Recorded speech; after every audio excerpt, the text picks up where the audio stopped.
Universitas Muhammadiyah Purwokerto telah mencatat sejarah panjang untuk mencapai unggul, modern, dan islami.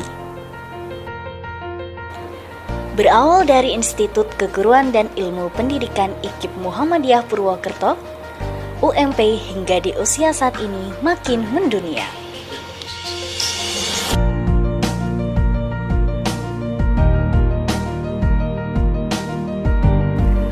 UMP beralamatkan di Jalan Raya Dukuhwalu Purwokerto, strategis dari fasilitas publik, baik itu tempat wisata budaya dan sejarah hingga alat transportasi yang memadai.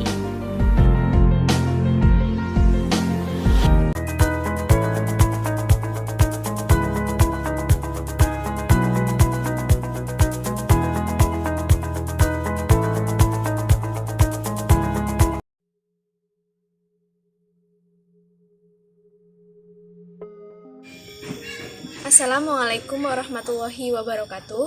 Perkenalkan, nama saya Emma Haryanti. Saya dari kelas PGSD 2B dengan NIM 200111083.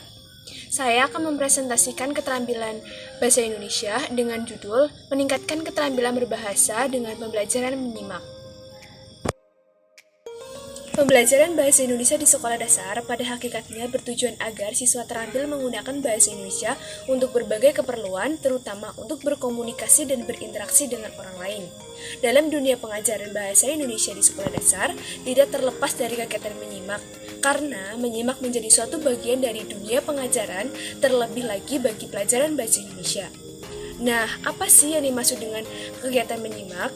Menyimak adalah kegiatan menangkap, memahami, mengidentifikasi, menginterpretasi, dan bereaksi makna dari tersirat maupun tersurat dalam suatu media simakan.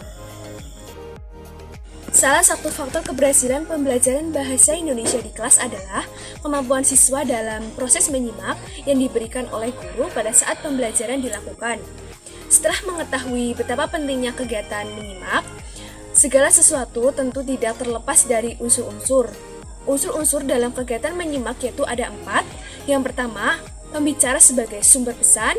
Yang kedua, penyimak sebagai penerima pesan. Yang ketiga, bahan simakan.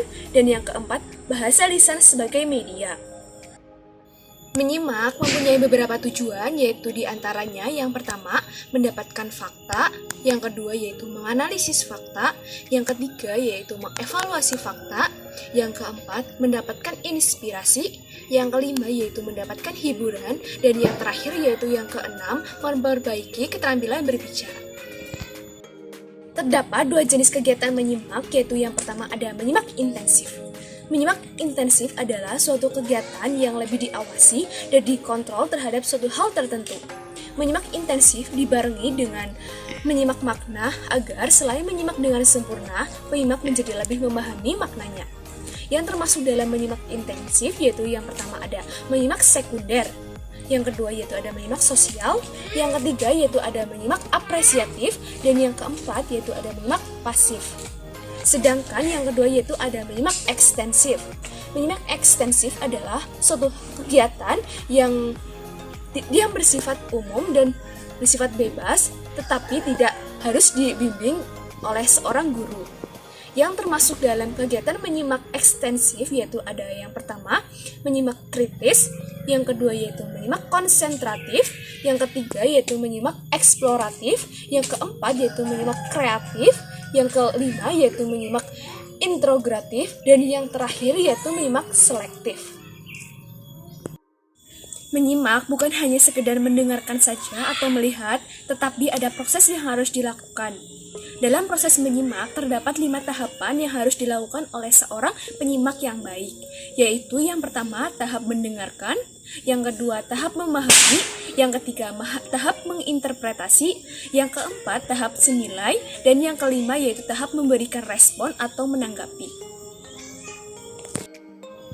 Adapun bahan pembelajaran dalam kegiatan menyimak yaitu diantaranya yang pertama ada pembacaan wacana non-berita maupun wacana berita, yang kedua yaitu ada pembacaan puisi, yang ketiga yaitu ada pembacaan cerita pendek, yang keempat yaitu ada tutur kata langsung atau tutur kata tidak langsung, yang kelima yaitu ada wawancara, yang keenam yaitu ada diskusi, Yang ketujuh yaitu ada pembacaan khotbah atau seminar. Yang kedelapan yaitu ada pembacaan teks drama.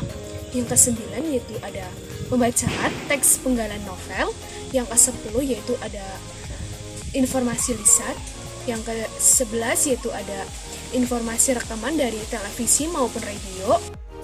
Demikianlah presentasi yang dapat saya lakukan. Kurang lebihnya mohon maaf yang sebesar-besarnya. Wabillahi taufiq wal hidayah. Wassalamualaikum warahmatullahi wabarakatuh.